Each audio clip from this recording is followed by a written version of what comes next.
Hello and welcome to the first of a series of episodes on Arista's automated Wi-Fi troubleshooting solution. We have with us today Prayas and Karan.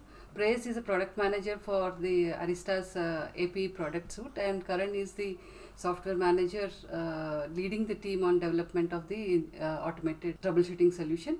Welcome to the episode, both of you.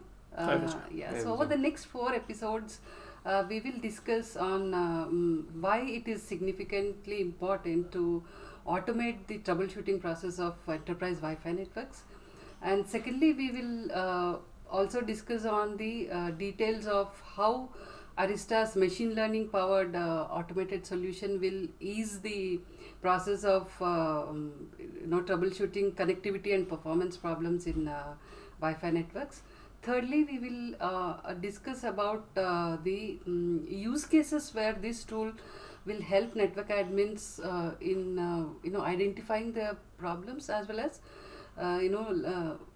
decreasing the turnaround time in fixing the network issues, because the tool actually also recommends the how to fix these problems, right? And finally, we will end this series with a view on what are the future enhancements that we are planning to bring to the tool, right? So welcome to the episode. Praise, let us start by asking you why it is important to automate troubleshooting of enterprise Wi-Fi networks. Sure, Vijay. That's a great question. The primary motivation behind automating the troubleshooting in case of enterprise Wi-Fi is scale. So the problem of troubleshooting is basically finding that needle in a haystack. And in case of enterprise networks, the haystack is huge. Yes. So we're talking about hundreds, possibly thousands of APs and IoT devices, not just APs. So manual troubleshooting is too time consuming and just doesn't scale. The secondary motivation is that troubleshooting is about finding both the nature and the scope of the problem. So you want to know, for example, by nature, is it a DHCP issue or is it a Wi-Fi issue? But by scope, you mean, is it confined to one AP? Is it confined to one floor? Or is it the entire deployment? So that's another question that our automated troubleshooting system answers. Yes. So the performance of these networks are heavily influenced by, because this is a wireless network, are heavily influenced by the radio conditions, and then the interference, different types of interferences, Wi-Fi, non-Wi-Fi. And also today we have a host of clients with different capabilities, including the IoT devices with very low data rate capabilities. So when there are so many factors influencing the performance of these networks, how do we approach the this complex problem of identifying the solution by automating the solution for identifying the problem? So if you look at any problem that needs to be solved at scale, right? If you're talking about a large enterprise network, right, where you have a lot of APs, you have a lot of clients, right?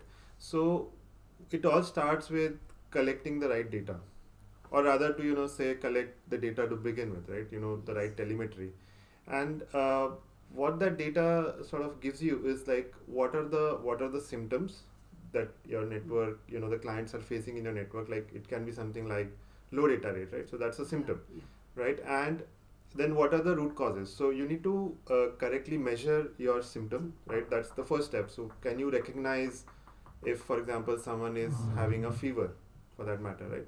That's really important, identifying the symptoms correctly, and then collecting data on matrix that can help you identify the root causes, right? Like for example, low RSSI, right? So collecting this data at scale, and then analyzing it using certain machine learning algorithms or data mining algorithms to understand which symptom is correlated maximum with what root cause, right? So this is something that is extremely difficult for a human to perform, given all the data sets and all the telemetry being sent back with a lot of APs. But for an algorithm, right, running in the cloud, it's easy to sift through this data and recommend, okay, these, like out of the 13 or 15 possible root causes, right? What are the 2 or 3 or 1 root cause that might be causing these symptoms for your clients. And this is something that's and then once you have identified the root cause, right, then the system can look at your configuration and then recommend the actions. Yes.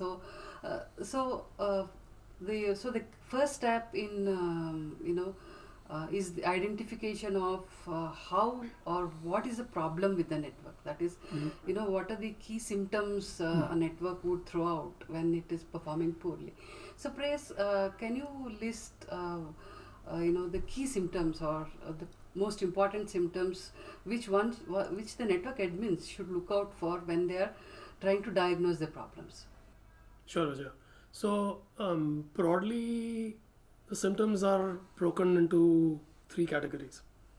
At the very outset, you have connectivity problems. Yeah. So if the client is not able to connect to Wi-Fi, then you can't do much about it. That's the first step. That's the first step, right? So this could be a DHCP issue, a Wi-Fi issue, or any of those things. The next step is performance issues. So now in this category, we're talking about things like low data rate, which is probably the biggest ticket item there. Low RSSI, high retry rate. So things like that. Now the client is connected to the network, but it's not getting the performance that it needs. And lastly, which is kind of a layer above these, is the application experience.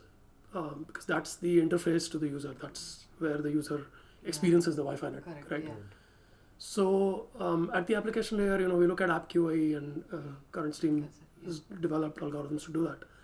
So we're looking at application performance. So these are broadly the 3 sort of stages in the client journey where we look at symptoms. Yes, yeah. So and these symptoms are thrown out by the network because of some underlying root causes, right? So what do you think are the prominent root causes that lead to these symptoms of poor performance? Yeah, so if you look at let's say we start with app QE, right? So the interesting thing is, why do we want to measure app QE, right? So you want to do that because there is an IoT device that by design is operating at low data rate. Yes. Yeah. By design, right? So that's not a symptom for that device, okay? Exactly. So you need to go a layer below, and you need to start looking at high retry rate. Is there high retry rate? That will affect even a IoT device, right?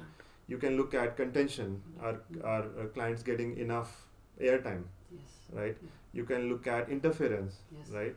And you can obviously look at low RSSI, right? Like just not enough coverage in the network. So, and these are interrelated, right? So these are not independent root causes. So low RSI can cause high retry rate, right? Yeah. So we have this what we call a dependency graph, right? Which how different symptoms are which different root causes are related to each other and how they are related to the symptoms. Right. And this is built into our root cause analysis engine, right? It takes into account this dependency graph and then gives you the right root cause at the most granular level wherever possible. Yes. Yeah. So this is a great start for understanding the need for approaching an automated solution for such complex problem. Thank you very much for being with us. For those who are interested in knowing more about the Arista's automated root cause analysis engine, you can visit our website wifihelp.arista.com. And thank you for being with us. Hope to see you soon in the next episode.